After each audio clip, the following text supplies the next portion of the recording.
Hello everyone, welcome back to another conversation of ExtraMile by KnowledgeNile. Here, we feature innovators and leaders raising the bar of excellence in tech space. I am your host, Viraj, and today we are delighted to have Nicole Rodrigues, the founder and CEO of the leading public relations and marketing solutions providing agency NRPR Group. The firm combines strong writers, communicators, thinkers, and doers who contribute to long-lasting client relationships and drive exceptional results. Under Nicole's leadership, the agency has earned a reputation for delivering innovative, strategic, and impactful campaigns that help brands enhance their visibility, strengthen their market presence, and achieve sustained growth in an increasingly competitive business space. In this discussion, we'll have a glimpse of Nicole and NRPR's tech campaigns, the importance of public relations, the use of AI in PR, how traditional PR practices are changing, and more. So let's get started. Welcome, Nicole. Glad to have you with us today. Yeah, good to be here. Thank you for having me. You have led major campaigns for giant brands like Yahoo, Hulu, and PlayStation. Looking back, what is the biggest risk you took on a tech campaign that felt terrifying at the time but completely paid off? Great question. I mean, I think when you're going big for a lot of big names, you know that the visibility is going to be there. So I think that there's been a lot of risk across the board. I have to say, one big risk that, I have to give the CEO of Kamikaze Entertainment a lot of credit for back in 2020 during COVID, and we've been doing PR for LA Comic-Con for years. And, for those who have not been to a Comic-Con convention, I mean, this past year, upwards of 130,000 people attend large shows like this. And during COVID, we were obviously, when COVID first hit and people were on sort of shut down around that February, March 2020 sort of marker. Imagine being the creator of a massive in-person show. And one thing that the CEO was really keen on potentially doing and worked with me to sort of have his back, and I believed in it. He said, if there is a safe way to have this show and have the city, county, and state all be okay with it, I want to drum up a plan to get people out of their homes and back doing fun things again, if we can do it. Now imagine you have some people who are like, oh my God, you're trying to kill us all. Why would you even attempt something like this? And other people commending him like, this is great. I've been cooped up. Slowly things are opening. We'd love for this to happen, and to stand behind that brand after I think this was only our second year together. We worked this out. He thought it through, and I just said, you know what? That is brilliant that you have attempted going to the state, the city, the county, all the powers that be, and presented a plan saying, here's how we could do it with masks and hand sanitizer and everything else. Now, mind you, it didn't get approved, but it was a PR effort to rally people into doing fun things again. And we had to battle it out, politely and kindly with those who were like, you're trying to kill us all. And that was a big risk for his brand, right? And this was 6 years ago. And, here we are, in 2026, looking at probably the biggest LA Comic-Con ever. That was a risk that people could have thought, you're endangering our lives. I'll never show up to your show again. And to really stand by his leadership, I think that trauma bonded us a little bit, but a massive risk for a leader who was genuinely trying to think things through. And I think as a PR practitioner, that's not always, how do I say this? The easy route is just to say, no, don't even make an attempt. It's too scary for your brand. And for me, I'm always one to say,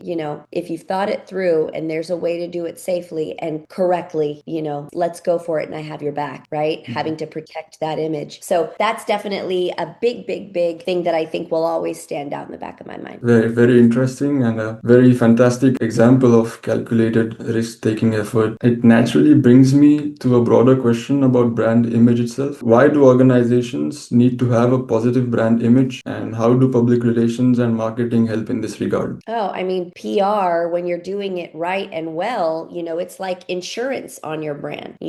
Most people wouldn't drive a car without car insurance. You need medical insurance just in case something happens to you, medically, you need to go to the doctors. Having solid PR, you never know when a crisis could pop up. Mm-hmm. You never know when, hey, all of a sudden we have this brilliant idea and now we have this new launch. Who's going to help us get that out out to the masses. Well, PR is created to develop trust between a brand and its sort of audiences. And a lot of the reasons why is because we're using third-party validation, meaning earned media. Earned media, folks who work in the media, their job is to keep their finger on the pulse of all things that are relevant, new, exciting. So being that bridge, knowing that a lot of the people, trust, and even in today's climate, people will still scour the internet to read articles, watch podcasts, listen to whatever, because they want to know if something is safe or if other people are using it. And PR being that bridge, it's like having insurance. You're not just going to quote unquote write a press release from AI, put it out there and hope for the best. That's not how PR is done. And so that's why,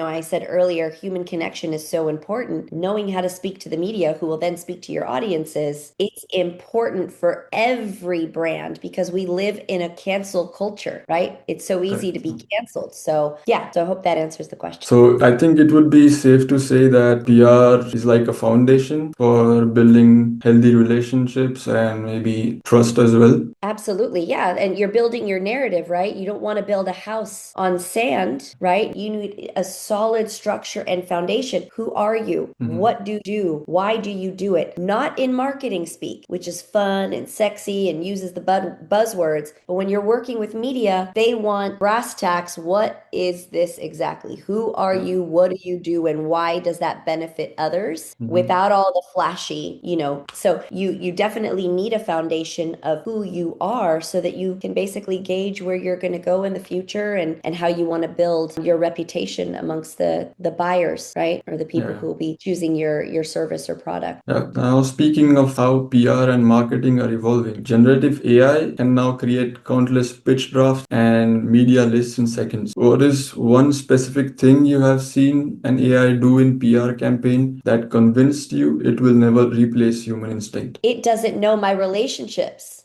It doesn't know that I don't need a pitch to text Dean Takahashi over at GameSpeed. Me and Dean go back 20 years. It doesn't know that I don't need a big pitch or a press release that doesn't sound like me to go to the hundreds of media that in 26 years know my name. So if you know how to build relationships and you know how to storytell, the beauty is generative AI can definitely cut time when you're, hey, what are we trying to land on? What are the three most important points here? It helps with ideation and it helps with streamlining certain things. But if you don't have the human relationships, and you're relying on press a button and it's going to build a blind list of people I don't know to send a blind email to people that I don't know, you're just going to get blocked. Block, block, block, block, block. If you aren't taking the time to get to know these reporters, my work is so much easier. For LA Comic-Con, I've been working with half of these media at least for 8 years. They know my name. They know at NRPR Group. And they know that if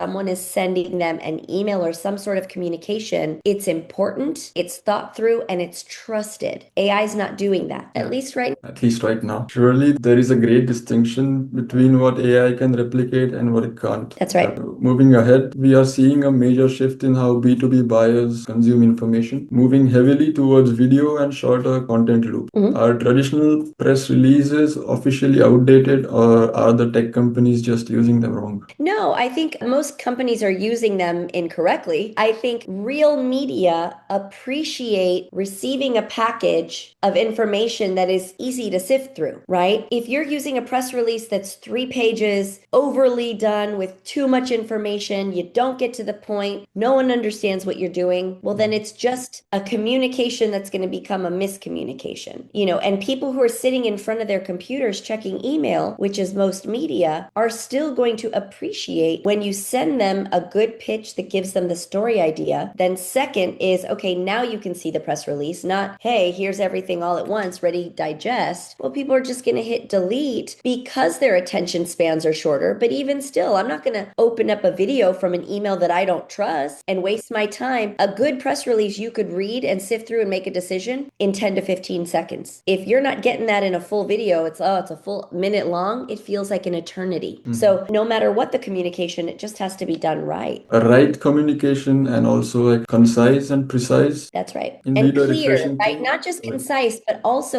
clear, Mm, right? clear and precise, yep. So next up, the standard tech PR agency playbook relies heavily on a generic blast policy to get coverage. Why do you think so many tech companies still adopt such methods, and how is it not relevant every time? Additionally, how does NRPR's model disrupt? Yeah, we don't blast, right? Like we absolutely have a policy against it. Like we have a no blast policy. The only group of people that we will send a mass email to are our friends over at like who do LA Comic Con stuff because it's an event and because it's like, hey guys, this is the, these are where your tickets are. This is where to check in. This is whatever. It's informational. We're not just pitching them blindly, don't know them, and waiting to get on a blacklist, right?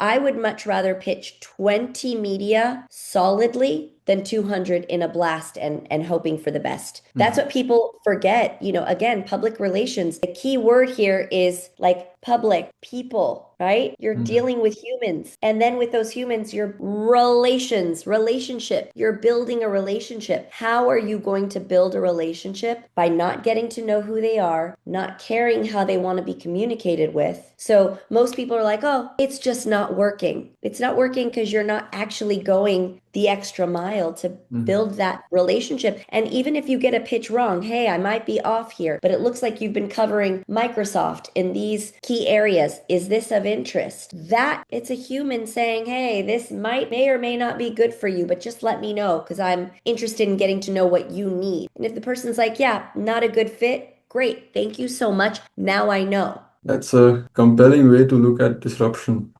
Building on that idea of what really works versus what just looks good, a lot of tech startups measure PR success strictly by the sheer volume of logo placements and impressions. How do you handle a client who cares more about vanity metrics than actual business impact? Yeah, those are just clients who are misinformed. They don't know. They're easy to snowball.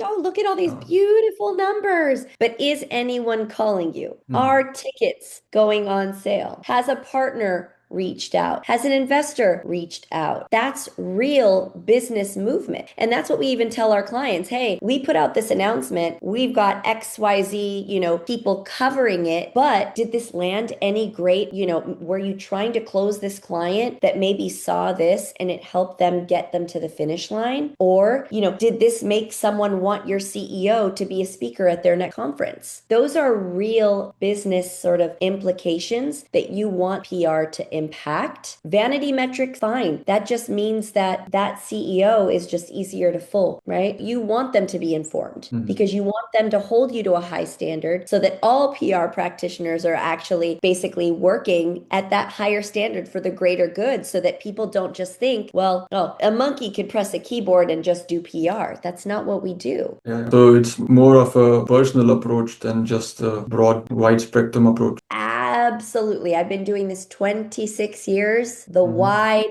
blind approach. Anyone who is teaching people that is what PR is, it's a crime. They should be arrested. Surely a practical way to reframe success for clients. Now, in 2026, every firm adopts public relations and marketing, irrespective of their headcount and industry. What are the biggest mistakes that are committed in the process, and how does NRPR Group address them? Yeah, I would say one of them, going back to what you just said, is relying on AI or someone to just come up with a blind list and then a pitch and assuming it's going to work for everyone. That's lazy. Yes, it cuts time, but does it actually get to the heart of the matter, which is, are you getting those solid stories told? Is your voice being heard? Is this clear? Do media understand who you are? And if they understand who you are they translating it well, right? So people make mistakes on the onset, like, oh, all we need is a press release, a good list, a nice pitch, and let's see what happens. They forget that in between needs to be research, thoughtfulness, thoroughness. That's how you build the foundation. If you're not doing that, again, you're building a house on sand. It's not going to be sustainable. Those are really valuable lessons for any firm to keep in mind. Lastly, as a visionary PR leader, where do you believe the industry is heading? Which trends and practices are set to take the center stage in the upcoming decade? Yeah, so AI absolutely will be a adopted more and more. I totally get that. So I definitely see that helping cut time and streamline things for PR practitioners. The scary part is, I think with so much automation, if people aren't learning how to do PR the correct and impactful way, you're going to get more and more media turned off by PR practitioners who are not doing their homework and who are not trying to go the long way to get results, which I always say at first, the long way becomes the shorter way. Imagine building a great relationship with a press person, like I said, that is sustained over 20 years. I don't need a big pitch anymore to go to the Rolodex of people that's in my phone. That is now the short way. I spent decades building relationships, talking to them, learning what their ins and outs are, learning what they want. And now I'm like, hey, I know I'm bringing this to you. In the back of my mind, I know you enough. And they're like, yep, great idea. Shoot this to me, get the CEO on the phone, done. So I do see that folks like me and people that I'm training and people who really think through when it comes to relationships and thinking for the media and wanting to build good relationships with them, it is going to be, how do I say this? We're going to be much more appreciated than a lot more of the other PR folks who are just aim, fire, blast, blind, right? And you're going to find a lot more CEOs and people are like, oh, we could do PR ourselves. You're going to have a lot more rude awakenings when your competition who's using the proper PR methods are getting more press than you are. Like, that's just going to be the reality of it. So, everyone wants a shortcut, but at the end of the day, when you're working in an industry where relationships are key, the shortcuts just make you look lazy. The future of PR is sure to be an exciting one, with brands adopting advanced strategies and technologies to connect more meaningfully with their audiences and disseminate relevant, authentic, and impactful messages. And that's a wrap. Thank you, Nicole, for accompanying us and sharing your leadership insights with us. Pleasure. Thank you so much for having me. All right, it was a pleasure as well. Also, a big thank you to our audience for being a part of Extra Mile by KnowledgeNile. We appreciate you tuning in to our conversation. We'll be back with another insightful discussion. Until then, stay tuned.